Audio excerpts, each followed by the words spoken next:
What is this like now to see, obviously a long time of work come to fruition with Punk getting ready to get in the cage? Well, obviously, there's the anticipation, nerves, etc. But I'm really excited for him.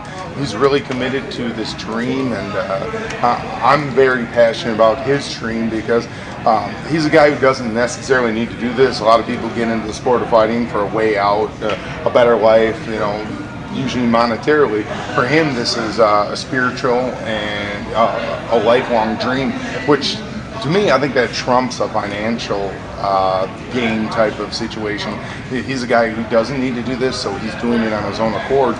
It's organic, and it's producing a lot of great enthusiasm, and I think he's going to go out there and give the fans an incredible fight, and we're training to win. Because of who he is and his character, I thought it was going to be harder doing this, but he is so committed emotionally, spiritually, physically, and he has an incredible attitude. What made him successful in the world of entertainment wrestling is making him successful over here. He's very committed, he's very driven, and he has an incredible attitude, and he's hungry to learn every day. And those are the easiest guys in the world to coach. I just recently had Tyron Woodley win a championship out of this gym. He's the same. Anthony Pettis is the same, so he's got those same type of characteristics.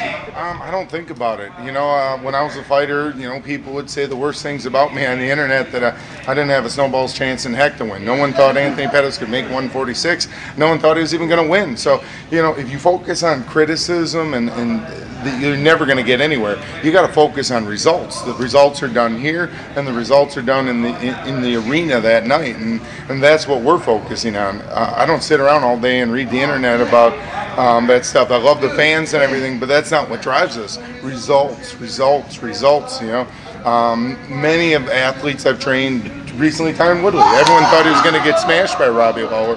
So if you go into a fight worrying about that, you've already succeeded to defeat.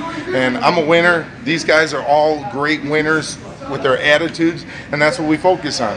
Oh yeah, that's a huge edge for our team, and Punk, that's what he's best at. And I know from when I first started fighting, my first big fights, it freaks you out. I mean, going from a small venue fight, 1,000, 2,000 people, to 15, 17, 20,000, and cameras and the whole world and the fans, etc. It's very overwhelming. They do call it the UFC Octagon jinx. A lot of people have a hard time winning their first fight in the octagon. Well, the cool thing, I think that's our Trojan horse, if you will. That footage is so old that I didn't watch the show last week. I was gone to the fight, so I didn't get to see it. But I love it because if you're studying that, please do. If you're studying, a 0.1 version, we're over at 0.4 or 5 now. So, I mean, that was over a year ago in his progression.